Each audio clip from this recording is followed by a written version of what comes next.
Anthropology or general studies ఇస్తున్నాం. వాటితో పాటుగా ఎవ్రీ వీక్ మీలో జోష్ నింపడానికి, ప్రాక్టీస్ చేయించడానికి మీకు అందరికీ కూడా ఎవరు మీలో ప్రభుత్వ ఉద్యోగి అనేటువంటి కార్యక్రమాన్ని ఎవ్రీ వీక్ కండక్ట్ చేస్తున్నాం.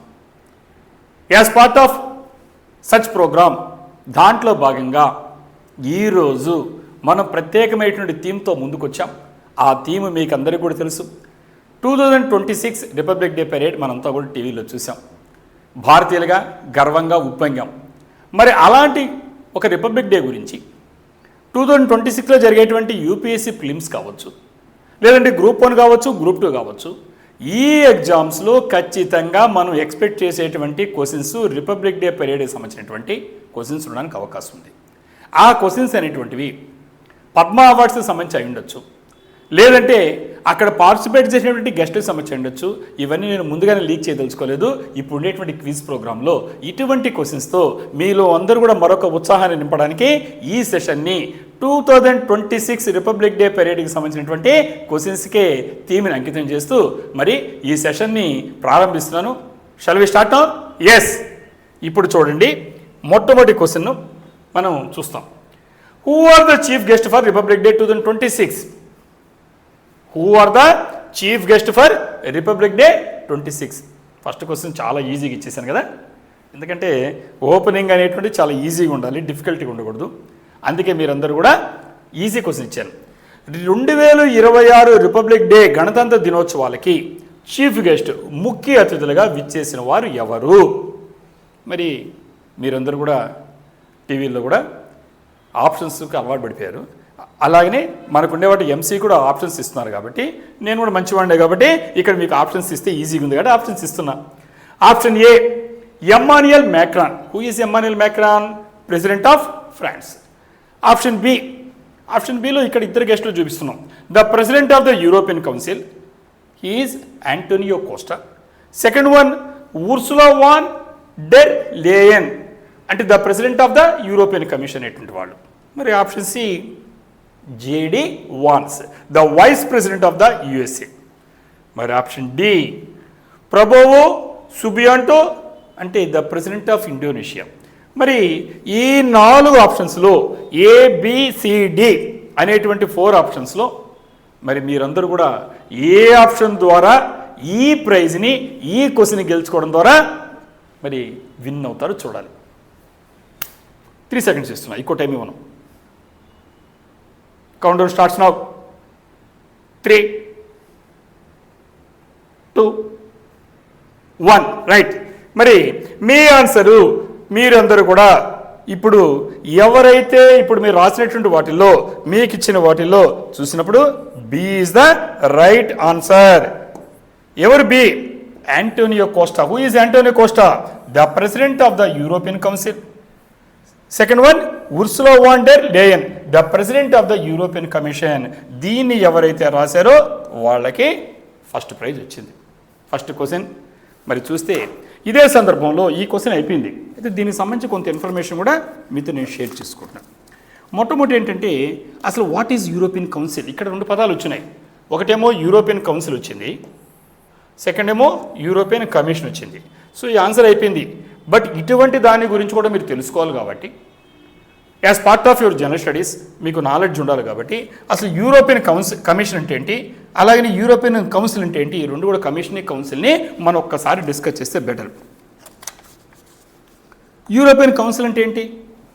కౌన్సిల్ అంటే the body of heads of state and government. అంటే ఈ యూరోపియన్ యూనియన్లో 46 కంట్రీస్ ఉంటే ఆ 46 కంట్రీస్ సంబంధించినటువంటి ఆ స్టేట్స్ గవర్నమెంట్కి సంబంధించినటువంటి అధినేతలు యూరోపియన్ కౌన్సిల్ అంటారు. కాబట్టి ఇక్కడ మనం జాగ్రత్తగా గమనించుకోవాలి. ఎందుకంటే ఇది ఇక్కడ కౌన్సిల్ ఆఫ్ యూరోపియన్ యూనియన్కి యూరోపియన్ కౌన్సిల్కి మధ్య కూడా ఒక డిస్టింగ్విషన్ కూడా మీరు గమనించుకోవాలి తేడాని. అలాగనే ఇది it's not a legislative body, ఇదేమి చట్టబద్ధమైన సంస్థ కాదు. But rather sets out the general political objectives, అంటే రాజకీయ లక్షణాలు నిర్దేశిస్తుంది. అంటే ప్రయారిటీస్ ద యూరోపియన్ యూనియన్. కాబట్టి యూరోపియన్ యూనియన్లో ఏది చేయాలి, ఏది ప్రయారిటీ అనే దాన్ని నిర్దేశించేది.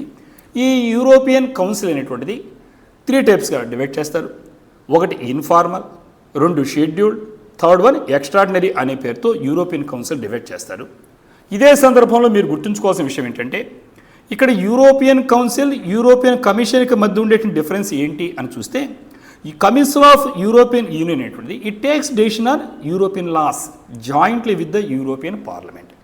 అంటే యూరోపియన్ పార్లమెంట్తో జాయింట్గా సంయుక్తంగా యూరోపియన్ లాస్ ఆ యూరోప్లో కంట్రీస్లో యూనియన్లు ఎవరైతే ఉన్నారో ఆ కంట్రీస్ సంబంధించినటువంటి చట్టాలు ఏమవుతున్నాయో దాంట్లో సంయుక్తంగా యూరోపియన్ పార్లమెంట్తో పాటుగా నిర్ణయాలు తీసుకునేటువంటిది సంస్థ పేరే council of European union.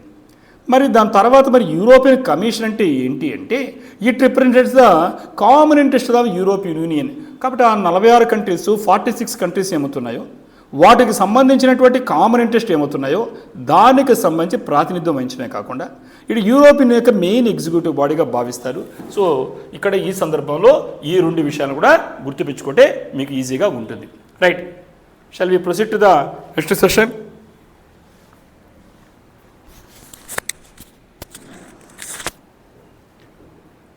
What is the theme of Republic Day 26? చాలా ఈజీ క్వశ్చన్ కదా.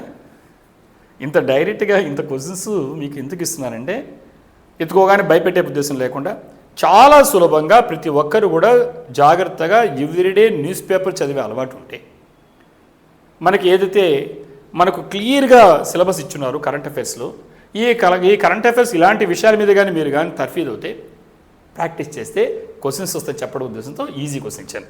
ఏంటమ్మా క్వశ్చన్ అది? What is the theme of Republic Day? ఏమడుగుతున్నాడు ఇక్కడ? థీమ్ అడుగుతున్నాడు. ఏ ఫంక్షన్ జరిగినప్పుడు ఎవ్రీ జరిగే ఫంక్షన్స్ కూడా కొన్ని థీమ్స్ ఉంటాయి. అంటే ఆ యొక్క కన్సర్న్ దాన్ని ఉండడానికి కాన్సన్ట్రేషన్ ఉండడానికి ప్రత్యేకమైన దాంతో ఒక మెసేజ్ పంపడానికి థీమ్ అంటారు. ఈ ప్రతి విషయంలో ఉంటుంది, ఏ ఫంక్షన్ గుర్తుపెట్టుకోండి. కాబట్టి రిపబ్లిక్ డే 2026 సంబంధించి థీమ్ ఏంటి అని అడిగాడు. Satyameva Jayate. Option C 150 years of Vande Mataram. Option D Jai Hind. Once again I'm repeating the options. Option A Satyameva Jayate. Option C 150 years of Vande Mataram. Option D Jai Hind. 3 seconds ఇస్తున్నాను, మరి మీరే కూడా చెక్ చేసుకోండి.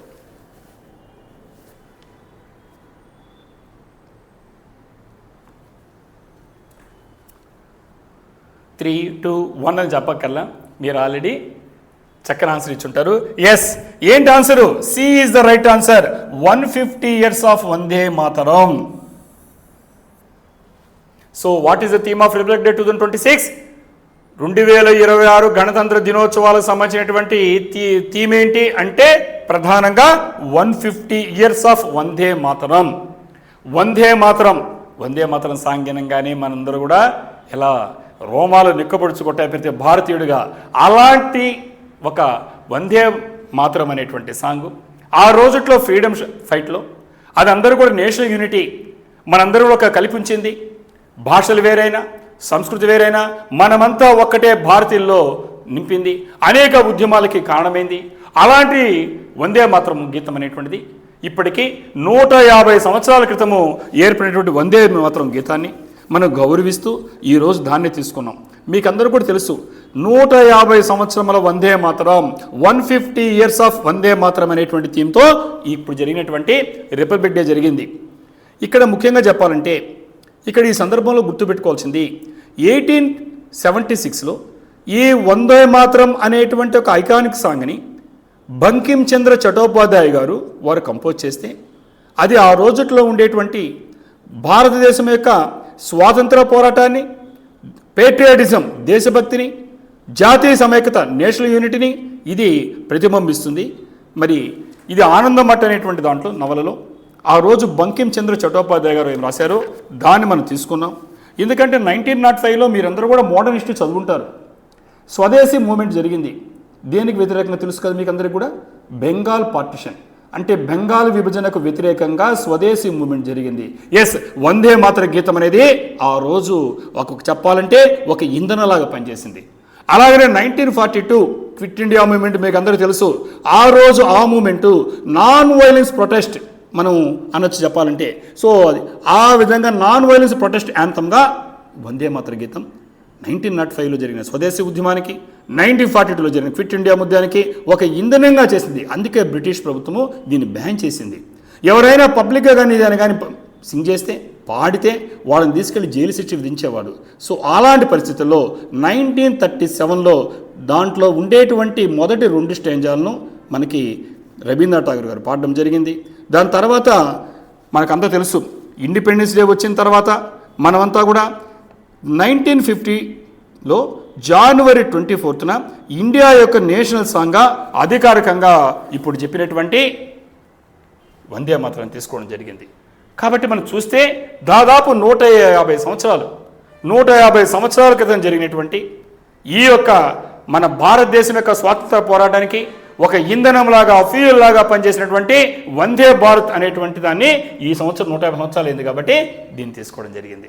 సో ఇప్పుడు మీరందరూ కూడా ఎవరైతే ఆప్షన్ సి పెట్టారో వాళ్ళందరూ కూడా మీరు చూసి చెక్ చేస్తాను, మీ అన్ని కూడా మార్క్ షీట్స్ నేను, మరి మీకు అందరూ కూడా ప్రైజ్ వచ్చినట్టే. Next shall we proceed for the third question. Right, మరి థర్డ్ అనేది చాలా ఈజీ ఇస్తున్న questions. Where is the main Republic Day parade held? Question అర్థమైంది కదా. ఈ గణతంత్ర దినోత్సవాలు 2026లో ఇక్కడ జరిగినటువంటి ఈ పెరేడ్ ఏమవుతుందో అక్కడ ఇది ఎక్కడ ప్రధానంగా జరిగింది? ఆప్షన్స్ ఏమిచ్చాడు? రెడ్ ఫోర్ట్ ఎర్రకోట, బి కర్తవ్యపథ్ దీన్ని రాజపథ్ అని పేరుతో గతంలో పిలిచేవాళ్ళు, C India Gate, D Rashtrapati Bhavan. Question మళ్ళీ ఒకసారి రిపీట్ చేస్తున్నాను. Wear is the main Republic Day parade held? ప్రధానంగా ఈ గణతంత్ర దినోత్సవ వేడుకలు 77వ గణతంత్ర దినోత్సవ వేడుకలు 2020లో జరిగినటువంటి రిపబ్లిక్ డే పెరేడ్ అనేది ఎక్కడ జరిగింది? ఆప్షన్ ఏ రెడ్ ఫోర్ట్ ఎర్రకోట, B Kartavyapath Rajpath, C India Gate, D Rashtrapati Bhavan. ఏం చెప్తారు ఆన్సర్? మరి మీకు అందరికీ కూడా తెలుసు, చాలా ఈజీగా పెట్టేస్తున్నారు. ఎక్కడ చెప్తారు? ఎక్కడ చెప్తారమ్మా? కర్తవ్యపథ్. మీకు క్లియర్గా కూడా ఇచ్చేస్తున్నారు. ఇక్కడ రాజపథ్ అనే పేరుతో పిలుస్తారు. ఒకప్పుడు రాజపథ్ పిలిచేవాడు, కర్తవ్యపథ్, పద్ అంటే మార్గం, నీ కర్తవ్యాన్ని నిర్దేశిస్తుంది కర్తవ్యపథ్ అని. గతంలో ఉండేటువంటి రాజపథ్ అనే పేరే ఈరోజు మనకేంటంటే కర్తవ్యపథగా మారింది. ఇది రాష్ట్రపతి భవన్ నుంచి ప్రారంభమయ్యి మనకేం చేస్తుందంటే నెమ్మదిగా ఇది మనకు ఇండియా గేట్ మీదుగా ప్రయాణిస్తూ రెడ్ ఫోర్ట్ దగ్గర ముగుస్తుంది. అంటే republic Day parade Rashtrapati Bhavan దగ్గర ప్రారంభమయ్యి ఇండియా గేట్ మీదుగా ప్రయాణిస్తూ ఇది కర్తవ్యపథ్ మీదుగా ఇక్కడ రెడ్ ఫోర్ట్ దగ్గర ముగుస్తుంది. సో దీన్ని మనం కర్తవ్యపథ్ అని పేరుతో పిలుస్తున్నాం. గతంలో జరిగినటువంటి వాటిల్లో ఈ రిపబ్లిక్ డే పెరేడ్ 1955 వరకు ఎక్కడ జరిగాయంటే ఇర్విన్ స్టేడియం లాంటి అనేకమైన సైట్స్లో జరిగితే 1955 నుంచి ఇక్కడ ఇప్పుడు చెప్పినటువంటి గతంలో రాజపథ్ కావచ్చు, ఇప్పుడు పిలుస్తున్న కర్తవ్యపథ్లో ఆనవాయితీగా కొనసాగుతుంది. సో ఈ విధంగా మనకు ఇవన్నీ కూడా సింబాలిక్గా మనం జరుపుకోవాల్సినటువంటి, గుర్తుంచుకోవాల్సినటువంటి ఫంక్షన్స్ కాబట్టి మనం జాతీయ పండుగలు మరి ఇక్కడ గుర్తుపెట్టుకుంటారు. సో ఆన్సర్ ఏంటమ్మా? కర్తవ్యపథ్ లేదా రాజ్పథ్. ఓకే, మీరందరూ కూడా ఆన్సర్ మాని చేస్తున్నారు అనుకుంటే మీ షీట్స్ చూస్తాను.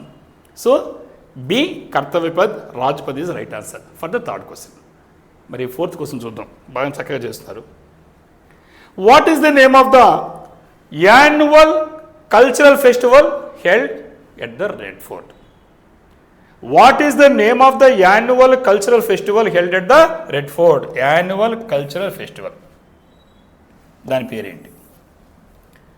అంటే యాన్యువల్గా జరుగుతుంది సంవత్సరము, కల్చరల్ ఫెస్టివల్ ఇది మనం చేస్తుంటుంది యానివర్సరీలో. అలాగనే ఈ రెడ్ ఫోర్ట్లో జరిగినటువంటి ఈ కల్చరల్ ఫెస్టివల్కి ఏం పేరు పెట్టారు? ఇది క్వశ్చన్ అర్థమైంది కదమ్మా. రెడ్ ఫోర్ట్లో ఎవ్రీ ఇయర్ జరుగుతుంది కల్చరల్ ఫెస్టివల్. ఈ సంవత్సరం జరిగినటువంటి యాన్యువల్ కల్చరల్ ఫెస్టివల్ అంటే మనం యానివర్సరీ జరిపినట్టు కల్చరల్ ఫెస్టివల్ సాంస్కృతిక కార్యక్రమాలు పండగ, దీనికి పేరేంటి అని అడిగాడు. మరి ఆప్షన్స్ ఏమి ఇచ్చాడు? Option A Bharat Bhagya Vidhatha, Bharat Bhagya Vidhatha. Option B Bharat పరు, ఆప్షన్ బి భారత్ పరు. సి ఏంటి? ఆజాదీ కా అమృత్ మహోత్సవ్, ఆజాదీ కా అమృత్ మహోత్సవ్. మరి డి ఏంటి? వందే మాతరం ఉత్సవ్, డి వందే మాతరం ఉత్సవ్. మరి దీనికి కూడా 3 seconds ఇస్తున్నాను, జస్ట్ థింక్ ఆఫ్ ఇట్. కరెక్ట్గా మీరు ఆన్సర్ చెప్తాను ఎక్స్పెక్ట్ చేస్తున్నాను. ఏం చెప్తారు? భారత్ పర్వ్ అని చెప్తారు మీరందరూ కూడా. Bharat Parv, B is the right answer. ఇక్కడ what is the name of the annual cultural festival held in the Red Fort? ఎర్రకోటలో జరిగినటువంటి మనకు వార్షికోత్సవం లాగా సాంస్కృతికమైనటువంటి ఈ పండుగ ఏమవుతుందో దానికి ఈ సంవత్సరము పేరేమిచ్చారంటే భారత పర్వ్ అని ఇచ్చారమ్మా. B is the right answer. మరి ఇక్కడ కూడా మనం ఒకసారి గుర్తుపెట్టుకోవాలి చదివేటప్పుడు, ఈ రెడ్ ఫోర్ట్ ఏమవుతుందో ఎర్రకోటను పిలుస్తారు. ఇక్కడ ఉంచేటువంటి సాంస్కృతికమైన పండుగ ఏమవుతుందో కల్చరల్ ఫెస్టివల్ అంట. ఇక్కడ ఫ్రీగా పబ్లిక్ ఎంట్రీ ఇచ్చారు. ఇది January 26న ప్రారంభమయ్యి, అంటే రిపబ్లిక్ డే రోజున మనకు January 31 వరకు దాదాపు 6 రోజుల పాటు జరుగుతుంది. రెడ్ ఫోర్ట్ యొక్క లాన్స్లోను, అలాగని జ్ఞాన్పథ్లోను భారత పర్యాటక శాఖ అంటే Indian tourism ministry of tourism అంటారు, దాని ఆధ్వర్యంలో నిర్వహించేటువంటి 6 days జరిగేటువంటి ఒక యాన్యువల్ ఫంక్షన్ చెప్పుకోవచ్చు. దీంట్లో జాతీయ సాంస్కృతిక మరియు పర్యాటక పండుగ మనం జరుపుకుంటున్నాం. మరి ఇలాంటి క్వశ్చన్స్ మనము ఎక్స్పెక్ట్ చేయొచ్చు. సో కాబట్టి భారత పర్వ్ అనేది గుర్తుపెట్టుకోండి. అంతకుముందు జరిగిన వాటిలో భారత భాగ్య విద్య మీకు అవసరం లేదు, ప్రస్తుతానికే భారత్ పర్వ్ గుర్తుపెట్టుకోండి. రైట్. మరి నెక్స్ట్ క్వశ్చన్ చూద్దాం. మరి 5th క్వశ్చన్ ఏంటి? Who hosted the traditional at home reception at Rashtrapati Bhavan on the 77th Republic Day 2026? 2026లో మనం జరుపుకునేటువంటి గణతంత్ర దినోత్సవ వేడుకలు రిపబ్లిక్ డే పెట్టినది 77th 77వది. మరి ఇక్కడ రిపబ్లిక్ డే పీరియడ్ అయిపోతుంది. అయిపోగానే రాష్ట్రపతి భవన్లో అక్కడ ఎట్ హోమ్, ఏం పేరు?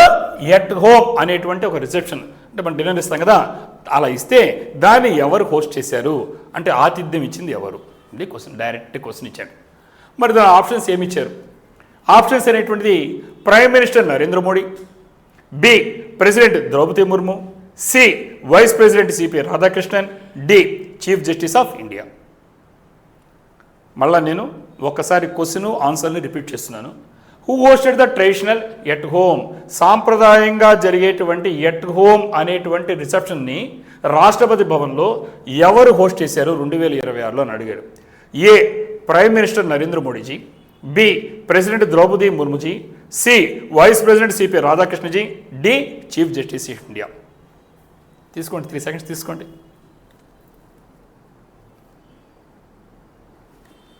ఎవరిస్తారమ్మా? ఎక్కడ జరిగింది? ఎక్కడ జరిగింది?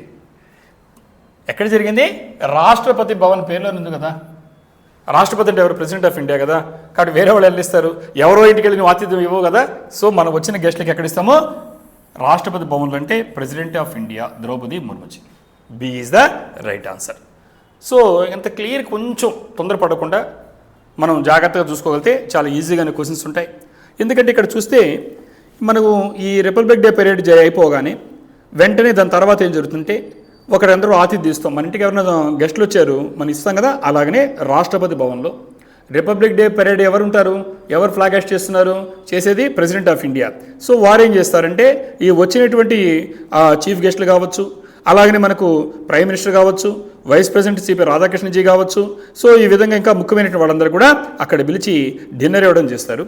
ఈ సంవత్సరం ఏం జరిగిందంటే ఇండియాస్ నార్త్ ఈస్టర్న్ స్టేట్స్, అంటే భారతదేశం యొక్క ఈశాన్య రాష్ట్రాలు ఏమవుతున్నాయో ఆ రాష్ట్రాల నుంచి వివిధ రకాలైనటువంటి సాంస్కృతిక కార్యక్రమాలు, వంటకాలు, వాటితో ఇప్పుడు చెప్పినటువంటి ఇక్కడ ఉండేటువంటి అతిథులకి, అలాగనే మనకి విదేశాలు చూసినటువంటి ఈ యూరోపియన్ యూనియన్ యొక్క కౌన్సిల్కి, యూరోపియన్ యొక్క యూనియన్ యొక్క మనకు ఈ కమిషన్కి సంబంధించినటువంటి వీళ్ళకి అతిథులకి అందరికీ కూడా రాష్ట్రపతి గారు అయినటువంటి ద్రౌపది ముర్ము గారు ఆతిథ్యం ఇవ్వడం జరిగింది. సో ఈ బ్యాక్గ్రౌండ్లో ఎస్ మనకు president Droupadi Murmu is the right answer. Okay, next మరి 6th క్వశ్చన్ చూద్దాం.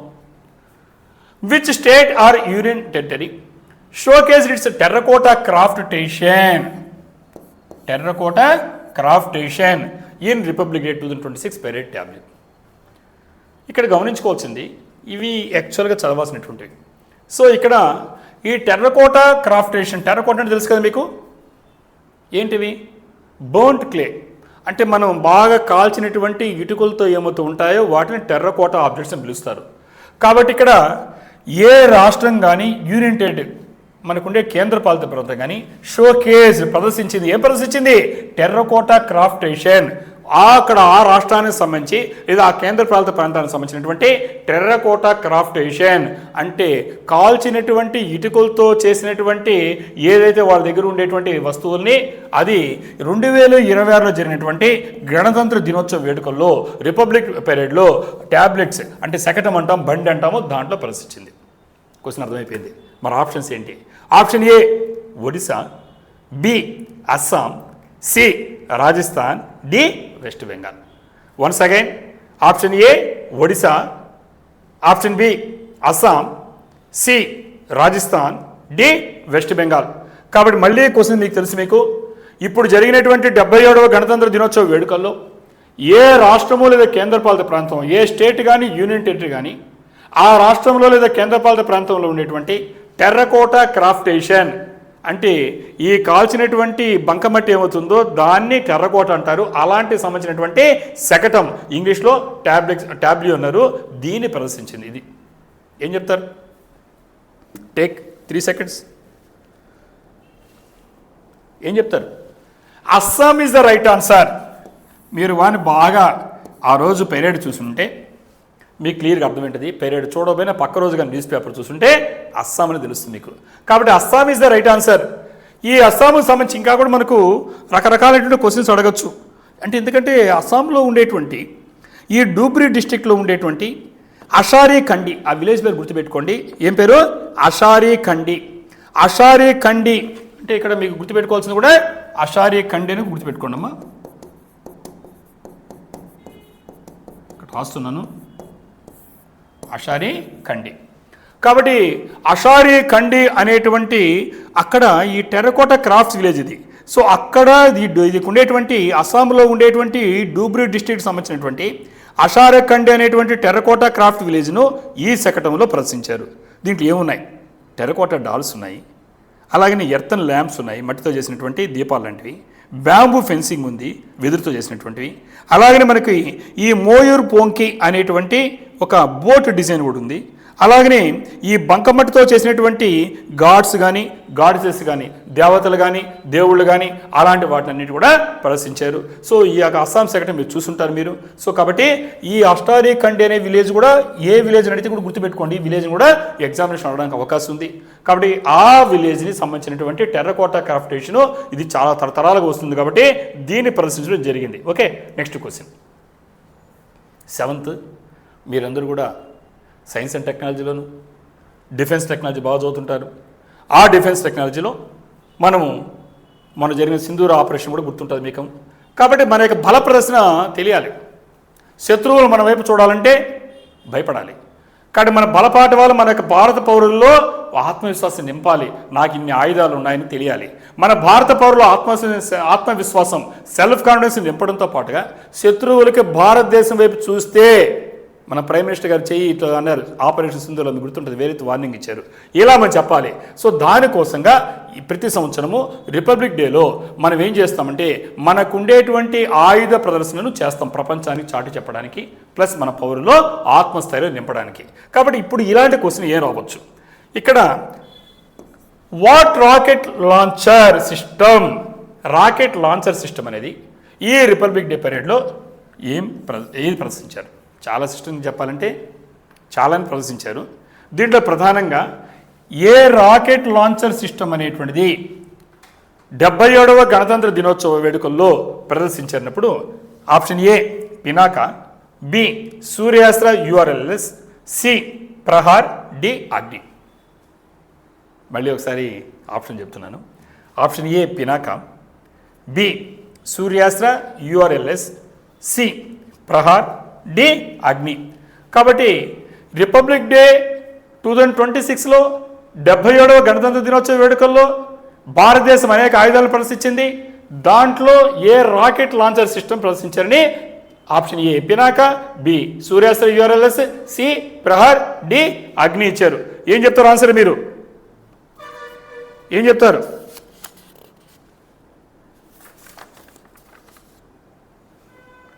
Suryastra URLS, Suryastra URLS, universal rocket launching system. URLS అంటే యూనివర్సల్ రాకెట్ లాంచింగ్ సిస్టమ్.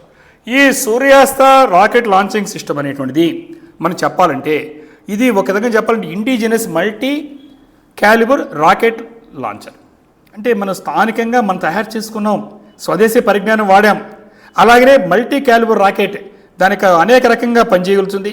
ఎవరు డెవలప్ చేశారంటే NIBE లిమిటెడ్, నైబ్ అంటారు.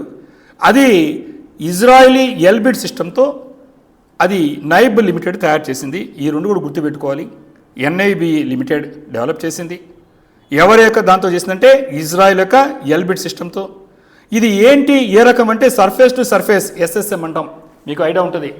SSM అంటే సర్ఫేస్ నుంచి ఇలా సర్ఫేస్ ఉందనుకోండి, ఇలా సర్ఫేస్ ఉందనుకోండి, ఈ సర్ఫేస్ నుంచి ఇలా సర్ఫేస్ వాడడం. రకరకాలైనటువంటి మిసైల్ సిస్టమ్ చూసాం మనము. కాబట్టి SSM అంటారు దాన్ని. సో కాబట్టి సర్ఫేస్ టు సర్ఫేస్ SSM అంటాము. ఎన్ని కిలోమీటర్ రేంజ్ అంటే 300 కిలోమీటర్స్ రేంజ్తో వెళ్తుంది.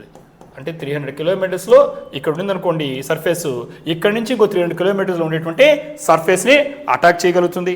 సో అంతేకాకుండా దీని యొక్క రేడియస్ ఎలా ఉందంటే మనకి దాంట్లో మాకు 5 మీటర్స్, అంటే ఇక్కడ వెళ్ళిందనుకోండి ఈ ఉండేటువంటి రేడియస్ టోటల్గా 5 మీటర్స్.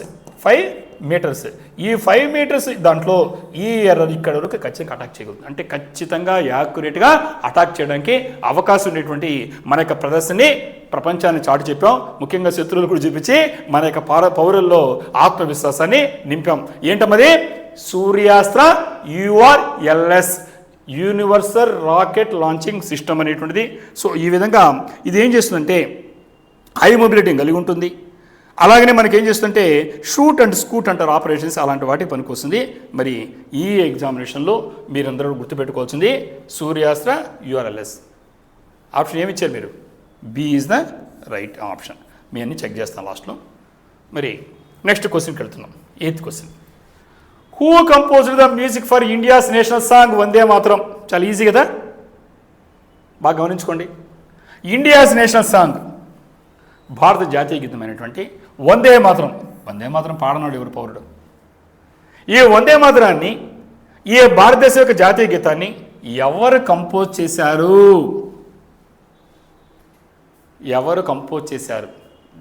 జాగ్రత్తగా ఇలాంటి వర్డ్స్ గమనించుకోవాలి. మీరు ఏం చేశారంటే లిరిక్స్ రాయడం వేరే, మనం కంపోజ్ చేయడం ఇలా ఉంటాయి. మీకు తెలిసిందే. కంపోజ్ ఇక్కడ అడిగింది, గమనించుకోండి. నేను చెప్పేస్తున్నాను ముందుగానే తప్పులు రాయకుండానికి. కాబట్టి Bankim Chandra Chattopadhyay option A, B Jadunath Bhattacharya, C Rabindranath Tagore, D VD Paluskar. మళ్ళీ నేను ఇంకోసారి చెప్తున్న question answer. Who composed the music for India's national song Vande Mataram? భారత జాతీయ గీతమైనటువంటి వందే మాతరం అనేటువంటి ఏదైతే మనం పాడుకుంటున్నామో ఈ జాతీయ గీతానికి మ్యూజిక్, ఇక్కడ గమనించాల్సింది మ్యూజిక్, సంగీతాన్ని ఇచ్చింది ఎవరు? ఎలా పాడాలి, ఏ బాణీలో పాడాలి, ఎలా పాడాలి అనేదాన్ని చంద్ర రాసిన అడగల. కాబట్టి ఆప్షన్ ఏమి ఇచ్చాడు? బంకిం చంద్ర చటోపాధ్యాయ్. B ఏమిచ్చాడు? జాదునాథ్ భట్టాచార్య. C అడిగాడు? రవీంద్రనాథ్ ఠాగూర్. D ఏం చేశారు?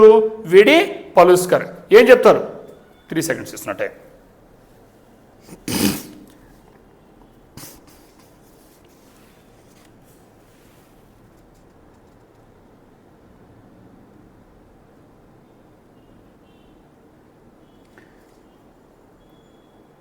ఇక్కడ ఈ మ్యూజిక్ సంబంధించి మల్టిపుల్ హిస్టారికల్ అసోసియేషన్స్ ఉన్నాయమ్మా. ఎందువల్లంటే 1982లో ఆనందమఠ్ అనేటువంటి నవల్లో బంకిం చంద్ర చట్టోపాధ్యాయ ఆ గీతాన్ని లిరిక్స్ రాశాడు. బంకిం చంద్ర చట్టోపాధ్యాయ. అయితే ఈ టోన్కి సంబంధించి వచ్చేకాళ్ళకి, మ్యూజిక్ వచ్చేకాళ్ళకి ఇనిషియల్ టోన్ వేరేగా ఉంది, మోడర్న్ వర్షన్ వేరేగా ఉంది. ఎందుకంటే ఇనిషియల్లో ఈ జాదునాథ్ భట్టాచార్య, ఏం పేరు? జాదునాథ్ భట్టాచార్య. ఇక్కడ అందుకే కంపోజ్ మ్యూజిక్ అన్నాడు, రాసింది అడగల. రాసిందేమో బంకిం చంద్ర చట్టోపాధ్యాయ ఆనందమఠ్ అనేటువంటి నావల్లో రాశాడు ఆయన. రాసిన దాంట్లో దుర్గామాతను కీర్తించినట్టుగా ఉందనేసి తర్వాత ఉండేటువంటి దాంట్లో ఈ డిఫరెన్సెస్ లేకుండా కోసంగా ఫస్ట్ స్టేజెస్ తీసుకోవడం జరిగింది. తర్వాత మనకు వచ్చిన దాంట్లో గమనిస్తే ఈ బంకిం చంద్ర చట్టోపాధ్యాయ రాసిన అడగల, వీళ్ళు కంపోజ్ చేసిన అడిగాడు మ్యూజిక్. కానీ మ్యూజిక్ వచ్చే కాళ్ళకి కూడా ఇక్కడ మనకి రకరకాలు ఉన్నాయి. ఎందుకంటే ఇనిషియల్ తర్వాత వేరేగా ఉంది, తర్వాత వేరేగా వచ్చింది. కాబట్టి ఇక్కడ జాదునాథ్ భట్టాచార్య ఎవరైతే ఉన్నారో వీరు ఇనిషియల్ ఇస్తే దాని తర్వాత VD పలుస్కర్ అతను ఇప్పుడు మనం మాట్లాడుతున్న మోడర్న్ గేయాన్ని వాళ్ళు కంపోజ్ చేయడం జరిగింది. సో ఇక్కడ రెండు ఇచ్చినప్పుడు మనం ఏం రాస్తామంటే మొట్టమొదటి మనం తీసుకోవడం న్యాయము. అక్కడ Jadunath Bhattacharya. B is the right answer. మరి రవీంద్రనాథ్ ఠాగూర్ ఏం చేశారంటే బహిరంగంగా శిక్షలు ఉన్నప్పటికీ లెక్క చేయకుండా ఈ 1896లో పబ్లిక్లో మొట్టమొదటిసారిగా పాడారు. అయితే స్టూడెంట్స్ కన్ఫ్యూజ్ అవుతుంటారు. ఈ రవీంద్రనాథ్ ఠాగూరు జనగణమన మరి ఈయన రాయాల్సింటారు, కన్ఫ్యూజ్ కావకండి. జాదునాథ్ భట్టాచార్య మొట్టమొదటగా దాన్ని కంపోజ్ చేశారు. దాని తర్వాత వచ్చిన దాంట్లో పలుస్కర్, ఇప్పుడు మనం వాడుతున్నటువంటి వందే మాతరం గీతం యొక్క దాని మోడంది పలుస్కర్. ఈ రెండు కూడా జాగ్రత్త గుర్తుపెట్టుకోండి. ఆ ఓడింగ్లు జాగ్రత్త చదువుకోండి. బంకించంద్ చట్టోపాధ్యాయ రాసింది ఎవరంటే లిరిక్స్ చట్టోపాధ్యాయ. సో ఈ ప్రతి విషయాన్ని జాగ్రత్తగా ఉంచి ఇక్కడ మటుకు మ్యూజిక్ కంపోజ్ చేసినట్టు వీళ్ళిద్దరు జాదునాథ్ భట్టాచార్య ఓల్డ్, విడి పలుస్కర్ మోడల్. Okay right. మరి 9th ఏంటంటే which military award usually present on republic day? సాధారణంగా రిపబ్లిక్ డే రోజు ప్రజెంట్ చేసేటువంటి మిలిటరీ అవార్డు ఏంటి? ఆప్షన్ ఏ పరమవీర్ చక్ర, బి అశోక చక్ర, సి వీర్ చక్ర, డి శౌర్య చక్ర. ఎప్పుడూ గుర్తుపెట్టుకొని పద్మ అవార్డు చదువుకోవాలి. మనకు తెలుసు సివిలియన్ అవార్డులు ఉన్నాయి, అలాగనే గ్యారంటీ అవార్డ్స్ ఉంటాయి. కొన్నేమో సౌర పరాక్రమాలు ఇచ్చేటువంటివి, కొన్నేమో మనకు ఉండేటువంటి వివిధ రంగాల్లో సేవలకు ఇచ్చేటువంటి పద్మ అవార్డ్స్ ఉన్నాయి. సో మనకు గుర్తుపెట్టుకోవాల్సిన విషయాలు ఇవన్నీ కూడా మిలిటరీ అవార్డ్స్ అంటున్నాడు. అడిగింది సివిలియన్ అవార్డు కాదు, మిలిటరీ అవార్డు. అయితే సాధారణంగా రిపబ్లిక్ డేలో ప్రదర్శించేటువంటి ముఖ్యంగా ఈ సంవత్సరం ఇచ్చేమాట ఏంది? పరమవీర్ చక్ర ఇచ్చారా, అశోక్ చక్ర ఇచ్చారా, వీర్ చక్ర ఇచ్చారా, శౌర్య చక్ర? ఇది అడిగింది వాడు. Take 3 seconds time.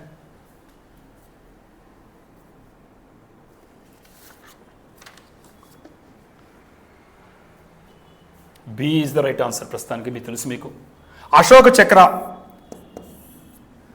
చక్ర సాధారణంగా యుద్ధం జరిగినప్పుడు పీస్ఫుల్ టైంలో ఇచ్చేటువంటి సౌర పరాక్రమాలు ఇచ్చేటువంటి మనకు దాంట్లో అశోక చక్రం చెప్పుకుంటాం మనం. ఈ అశోక చక్ర మీకు తెలుసు శుభాన్ శుక్లాకి ఇవ్వడం జరిగింది. కాబట్టి ఒక సౌర్యానికి యుద్ధమే కాకుండా నీకు పరాక్రమాలకు సంబంధించిన వాటిలో ఇవ్వడం జరిగింది. సో దాన్ని ఎగ్జామినేషన్ అడగడానికి అవకాశం ఉంది. ఇది కూడా మీరు గుర్తుపెట్టుకోండి. మరి 10th why was important. Why was 26 January specifically chosen as Republic Day? Question అర్థమైంది అనుకుంటా. రిపబ్లిక్ డే జరుపుకోవడానికి ప్రత్యేకంగా జనవరి 26 ఎందుకు తీసుకున్నారు? స్పెసిఫికల్గా తీసుకున్నారు.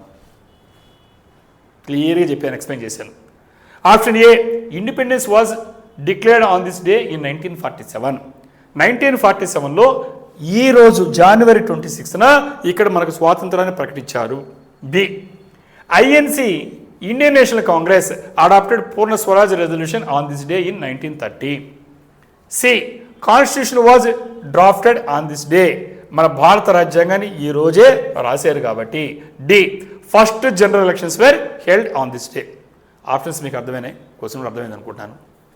ట్రై చేయండి మరి.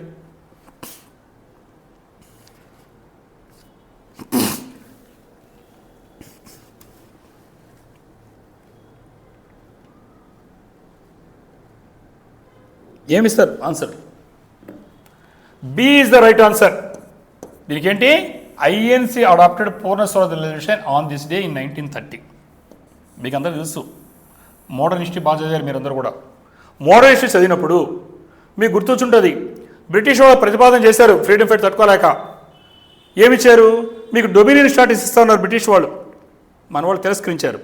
ఇండియన్ నేషనల్ కాంగ్రెస్, భారత జాతీయ కాంగ్రెస్. ఐఎన్సి అంటే భారత జాతీయ కాంగ్రెస్, ఇండియన్ నేషనల్ కాంగ్రెస్.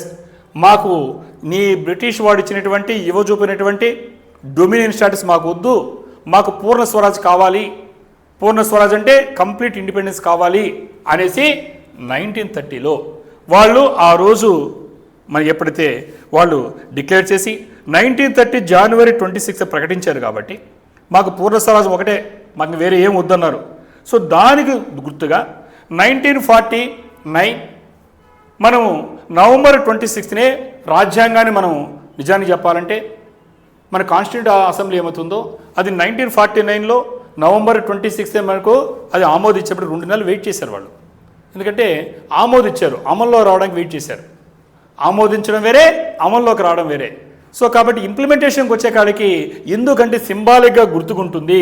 1930లో ఏ రోజైతే జనవరి 26 మన పూర్ణ స్వరాజ్ పూర్తి స్వాతంత్రం మాకు కావాలి కంప్లీట్ ఇండిపెండెన్స్ కావాలి అని భారత జాతీయ కాంగ్రెస్ ఏమో చెప్పిందో దాన్ని సింబాలిక్గా గుర్తుపెట్టుకోవడానికి మనకు ఉండేటువంటి కాన్స్టిట్యూషన్ అసెంబ్లీ ఏమవుతుంది 1949లోనే మన భారత రాజ్యాంగాన్ని ఆమోదించినప్పటికీ మనకంటూ ఒక ప్రత్యేకమైన రాజ్యాంగం వచ్చినప్పటికీ ఆ రోజుకు 22 డికేట్స్ తర్వాత 2 నెలలు ఆగి జనవరి 26 నుంచి అమల్లోకి రావడం జరిగింది. కాబట్టి ఇంత బ్యాక్గ్రౌండ్ ఉంది. ఈ బ్యాక్గ్రౌండ్ ఇంకోసారి చదువుకోండి, క్లియర్గా మీకు ఉంటుంది. Next, the constituent assembly functioned as India's provisional parliament till. ఈ క్వశ్చన్ మీకు ఈజీగా అర్థమవుతుంటుంది. The constituent assembly functioned as India's provisional parliament. Provisional అంటే ఏంటి? టెంపరీగా, తాత్కాలికంగా. ఈ రాజ్యాంగాన్ని లిఖించడం కోసంగా, రాయడం కోసంగా, డ్రాఫ్ట్ చేయడం కోసంగా ఏర్పడినటువంటి కాన్స్టిట్యూంట్ అసెంబ్లీ, ఈ భారత రాజ్యాంగమైనటువంటి ఈ సభ ఏమవుతుందో ఇదేం చేసిందంటే మనకు భారతదేశానికి ప్రొవిజనల్గా పార్లమెంటు లాగా, ప్రొవిజనల్ అంటే టెంపరీ అమ్మ, తాత్కాలికం, ఇది ఎప్పటి వరకు పనిచేసింది? ఇది క్వశ్చన్. మీరు ఆప్షన్స్ ఏమిచ్చాడు? జనవరి 26, 1950, first general elections 1952, C November 26, 1949, D end of 1950. Options మళ్ళీ ఒకసారి చూడండి. ఏ జనవరి 26, 1950, B first general elections 1952, C November 26, 1949, D end of 1950. Question మీకు అర్థమైంది కదా? అంటే నిజానికి ఈ కాన్స్టిట్యూంట్ అసెంబ్లీ అనేటువంటి దేనికి ఏర్పడింది? భారత రాజ్యాంగాన్ని డ్రాఫ్ట్ చేయడానికి. అది ఏంగా పనిచేస్తున్నట్టున్నాడు? ఇండియాస్ ప్రొవిజనల్ పార్లమెంట్ అంటే తాత్కాలికమైనటువంటి పార్లమెంట్గా పనిచేసింది. ఎప్పటి వరకు అని అడిగాడు. క్వశ్చన్ మీకు క్లియర్గా అర్థమైంది. ఆ క్లియర్గా దా క్వశ్చన్లోనే ఉంది. ఎందువల్లంటే అక్కడ మనకు ఈ జనరల్ ఎలక్షన్స్ జరిగాయి. ఎప్పుడు జరిగాయి? 51, 52లో. అంటే మనకు ఫస్ట్ జనరల్ ఎలక్షన్స్ 1952లో జరిగాయి. అప్పటి వరకు తాత్కాలిక పార్లమెంట్, ఎందుకంటే మన పార్లమెంట్ వస్తే కదా మన ప్రతినిధులు ఉంటారు, రిప్రజెంటేటివ్ ఉంటారు, లేకుండా ఏం చేస్తాం? సో అప్పటి వరకు ఎవరంటే ఈ రాజ్యాంగాన్ని లిఖించడం కోసంగా, రాయడం కోసంగా ఏర్పడినటువంటి ఈ కాన్స్టిట్యూంట్ అసెంబ్లీ తాత్కాలికమైనటువంటి పార్లమెంట్గా, ప్రొవిజనల్ పార్లమెంట్గా, టెంపరీ పార్లమెంట్గా పనిచేసింది. ఎప్పటి వరకు అమ్మా? ఫస్ట్ జనరల్ ఎలక్షన్స్ 1952, 51, 52 జరిగినటువంటి ఎలక్షన్స్. సో ఆన్సర్ మీకు క్లియర్గా ఉంది. నెక్స్ట్ ఇంకొక ఈజీ క్వశ్చన్ ఇస్తున్నా. ఏంటంటే how many tablets participated in the 77th Republic Day 2026 parade? అంటే సార్ నేను టీవీ చూసాను, లెక్క పెట్టుకోలేదు సార్ అని అడగచ్చు మీరు. మీరు లెక్క పెట్టుకోవాల్సి జరిగే పని కాదు, ఎక్కడ ఇచ్చుంటారు క్లిప్పింగ్స్, న్యూస్ పేపర్ చదివితే అర్థమవుద్ది. అంటే ఇలాంటి క్వశ్చన్స్ అడుగుతాడు. కాబట్టి మనం ఏం చేస్తుంటామంటే జనరల్గా నేను టీవీ కార్డు చూడలేదు సార్, నేను లెక్క పెట్టలేదు సార్, నిన్ను ఎవడు లెక్క పెట్టమన్నాడు? మార్నింగ్ పేపర్ చూస్తే క్లారిటీ ఉంటుంది. హౌ మెనీ ట్యాబ్లెట్స్, శకటాలు తెలుగులో బండ్లు అనుకోండి, మూటగా మీకు అర్థమవుతుంది క్లియర్గా. కాబట్టి ఎన్ని పాల్గొన్నాయన్నాడు. ఆప్షన్ ఏమిచ్చాడు? 25, A. Option B 30, C 17, D 13. Sir ఇలాంటివి తెలిస్తే ఇంకా మీదట జాగ్రత్తగా ఎలా చదవాలో అర్థమైంది కాబట్టి అలా ప్రిపేర్ కండి. ఇదే డిఫికల్ట్ క్వశ్చన్, ఈజీ క్వశ్చన్స్ చాలా ఈజీగా ఉన్నాయి. కావాల్సింది ఎలా చదవాలో తెలియాలి మీకు.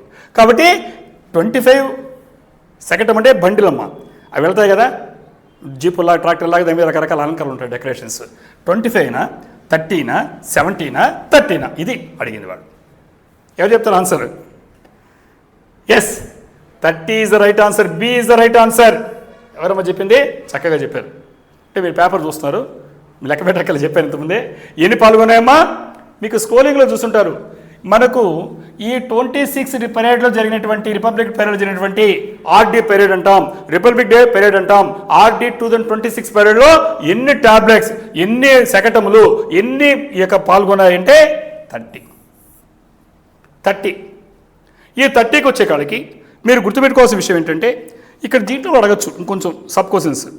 ఎందుకంటే మనకు ఉండేటువంటి రాష్ట్రాలు, స్టేట్స్కి, యూనియన్ టెరిటరీకి 17 ఉంటే, అలాగనే అవి 17, రిమైనింగ్ 13 ఏంటంటే మినిస్ట్రీస్ కావచ్చు, డిపార్ట్మెంట్స్ కావచ్చు, సర్వీసెస్ కావచ్చు, వాటర్ డిపార్ట్మెంట్ 13. అంటే టోటల్ 17 + 13. 17 ఏమో స్టేట్స్ లేదా యూనియన్ టెరిటరీస్, 13 ఏమో మనకు ఉండేటువంటి మినిస్ట్రీస్, మంత్రిత్వ శాఖలు, డిపార్ట్మెంట్స్, రకరకాల వివిధ రకాల విభాగాలు ఉన్నాయి, వివిధ రకాల సేవా రంగాలు ఉన్నాయి, వాటిలో 13. ఈ మొత్తం కలిపితే ఇది right answer. 30 right answer. So క్లియర్గా ఎంత చక్కగా మీకు ఎగ్జామినేషన్లో ఈ సంవత్సరం అంతా కూడా ఎగ్జామ్ రాయడానికి అవకాశం ఉందో మీకు అర్థమైంది. నెక్స్ట్ క్వశ్చన్ చూద్దాం. నెక్స్ట్ క్వశ్చన్ ఏంటంటే మనం చూసినప్పుడు విచ్ స్టేట్స్ ట్యాబ్లింగ్ అంటే శకటము ఈ ఆర్డీ 2026 అంటే ఆర్డీ అంటే రిపబ్లిక్ డే 26లో paid tribute to tribal freedom fighters. ఇది ఇంపార్టెంట్. ట్రైబల్ ఫ్రీడమ్ ఫైటర్స్ అంటే ఆ రోజుల్లో ట్రైబల్ రెబెలియన్ చదివారు మీరు హిస్టరీలో. ఈ ట్రైబల్ ఫ్రీడమ్ ఫైటర్స్ ఎవరైతున్నారో ఈ గిరిజనుల్లో ఉండేటువంటి స్వాతంత్ర పోరాటాలు ఎవరుతున్నారో ఉదాహరణకి వీర్ గుండాధర్. ఈ వీర్ గుండాధర్ లాంటివి ఫ్రీడమ్ ఫైటర్స్కి ట్రిబ్యూట్ నివాళులు అర్పిస్తూ ఒక శకటాన్ని ప్రత్యేకంగా కేటాయించారు. మరి ఆ శకటము ఇచ్చినటువంటి రాష్ట్రం ఏంటి? ఇది క్వశ్చన్. అర్థం కదా? అంటే వీర్ గుండాధర్ లాంటి ఇక్కడ ఇచ్చేసాము, ఇంట్లోనే క్లియర్గా అనిపిస్తుంది మీకు. ఇది ఇవ్వకపోయినా రాయాలి మీరు. ట్రైబల్కి సంబంధించిన ఫ్రీడమ్ ఫైటర్స్ అడగచ్చు. ఇక్కడ పేరు కూడా మెన్షన్ చేశాను, క్లియర్గా మీ స్టేట్ అర్థమైపోతుంది. ఎగ్జామినేషన్లో వీర్ గుండాధర్ అనే పేరు ఇస్తే తెలిసిపోతుంది మీకు స్టేట్. మీకు ఇవ్వకపోయినా గుర్తుపెట్టుకోండి, ట్రైబల్ ఫ్రీడమ్ ఫైటర్స్ని అనే పేరుతో అడగచ్చు ఈ పేరు ఇవ్వకుండా. అప్పుడు ఫ్రీడమ్ ఫైటర్స్ అంటే ఏంటి? ఎస్ గుజరాతా, A B Chhattisgarh, C Odisha, D Rajasthan. ఏమిస్తారు answer? A Gujarat, B Chhattisgarh, C Odisha, D Rajasthan. ఏమిస్తారు answer? Gujarat is the right answer. A option A Gujarat is the right answer. ఇక్కడ చెప్పాను ఇప్పుడే నేను, వీర్ గుండాధర్ అనేటువంటి పేరు ఇచ్చారు కాబట్టి మీరు ఐడెంటిఫై చేయొచ్చు. ఇవ్వకపోయినా ఈ ట్రైబల్ ఫ్రీడమ్ ఫైటర్స్ అంటే గిరిజనులకు సంబంధించినటువంటి ఎవరైతే ఈ స్వాతంత్ర ఉద్యమాల్లో పాల్గొన్నారో అలాంటి వాళ్ళకి ఒక ప్రత్యేకమైన శకటాన్ని రిపబ్లిక్ డే అంటే ప్రెస్టీజియస్గా పీరియడ్, ఆ పీరియడ్లో వచ్చే రాష్ట్రం ఏంటి? గుజరాత్. ఇది గుర్తుపెట్టుకోవాలి. ఎందుకంటే మీకు తెలుసు ఈ గుజరాత్లో 1930లో జరిగినటువంటి భూమ్కాల్ రెబెలియన్ అంటారు. ఇలాంటి వాటిని ప్రతిబింబిస్తూ ఈసారి గుజరాత్ అలాంటి శకటాన్ని తీసుకుంది. మరి ఇంకొక క్వశ్చన్ చూద్దామా? What where the main themes of state tablets at republic Day 2026? Direct అసలు మన దేశానికి మెయిన్ థీమ్ ఏంటి? రిపబ్లిక్ డే పీరియడ్లో ఈ శకటాలు అంటే ర్యాబ్లిక్స్ అనేటువంటివి ఆ వాహనాలు లాంటివి రకరకాలైనటువంటి ప్రదర్శించాయి. కానీ కామన్ థీమ్ ఉండాలి. ఇష్టంగా ఏర్పాటు చేయలేరు కదా, దానికి థీమ్ ఇస్తుంది.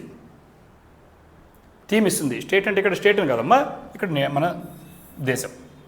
కాబట్టి వాళ్ళు ఏం చేస్తారంటే ఇలాంటి థీమ్తో మేము పెడుతున్నాం, మీరు వింటే వాటిలో కొన్ని ఫిల్టర్ చేసి కావాల్సిన వాటిలో అర్హత ఉండే వాటినే ఇస్తారు. మేము చూస్తుంటాం కొన్ని రాష్ట్రాలకి అసలు ఎలిజిబిలిటీ కూడా రాకుండా ప్రజెంట్ చేయలేకపోతుంటాయి. సో ఈ థీమ్కి సంబంధించి ఈ సంవత్సరం ఏ థీమ్తో మన ఇచ్చిన వాటిలో ఈ పనిచేశాయి అని చెప్తున్నారు. అంటే రకరకాలు ఉండొచ్చు ఈ స్టేట్కి సంబంధించి, కానీ థీమ్ ఇదే ఉండాలి. ఆ థీమ్ ఏంటి? A Viksit Bharat and women empowerment, అభివృద్ధి చెందిన భారతదేశము, ఉమెన్ ఎంపవర్మెంట్ స్త్రీ సాధికారత.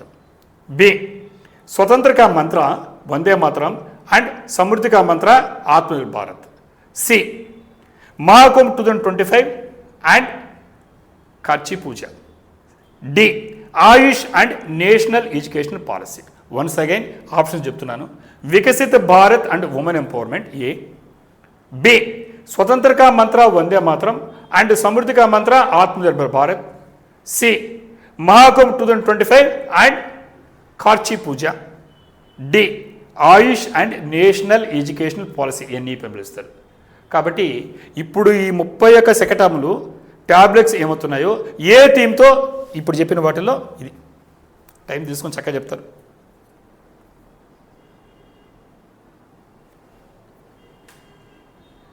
ఏం చెప్తారు? B is the right answer. B is the right answer. ఏంటి? సమృద్ధికా మంత్ర, స్వతంత్రకా మంత్ర. మంత్ర అంటే ఏంటి? మంత్రాలు కాదు. మంత్ర అంటే మాట్లాడడం. స్వతంత్రకా మంత్ర అది ఏం చేసింది? వందే మాత్రం. ఇప్పుడే చెప్పాం, అసలు నినాదమే 150 years ఆఫ్ వందే మాత్రం కదా. కాబట్టి ఆ రోజు జాతిని ఒక్క తాటిపైన నేషనల్ యూనిటీ, జాతీయ సమైక్యత, కులాల, మతాల, ప్రాంతాల, భాషల అంతా ఒక తాటి మీద నడిపింది వందే మాత్రం. కాబట్టి స్వతంత్రకా మంత్ర ఏంటి? స్వతంత్రకా మంత్ర. ఈ మంత్రలాగా పనిచేసింది, మంత్రముగ్ధులై నడిచాం, దేశం అంతా ఒక తాటి మీద నడిచింది. మనం డిస్కస్ చేసే అనేక మూమెంట్స్ని. సో కాబట్టి 1905లో జరిగినటువంటి మన స్వదేశీ మూమెంట్ కావచ్చు, అలాగే మనం 1940లో జరిగినటువంటి క్విట్ ఇండియా మూమెంట్ కావచ్చు, ఏ ఉద్యమైనా స్వతంత్రక మంత్ర, స్వతంత్రం సాధించుకోవడానికి మంత్రముగ్ధులు చేసి మళ్ళందరినీ నడిపింది ఏంటంటే వందే మాత్రం. అదేవిధంగా ఇప్పుడు ఏం చేస్తున్నామంటే సమృద్ధిక మంత్ర. సమృద్ధి అంటే ఏంటి? ప్రాస్పరిటీ. మనం ఈరోజు సెల్ఫ్ రిలయన్స్, మన కాళ్ళ మీద నిలబడాలి. ఎంతకాలం వేరే వాళ్ళు నిలబడతాం? మన కాళ్ళ మీద నిలబడాలి, సెల్ఫ్ రిలయన్స్ అంటాం.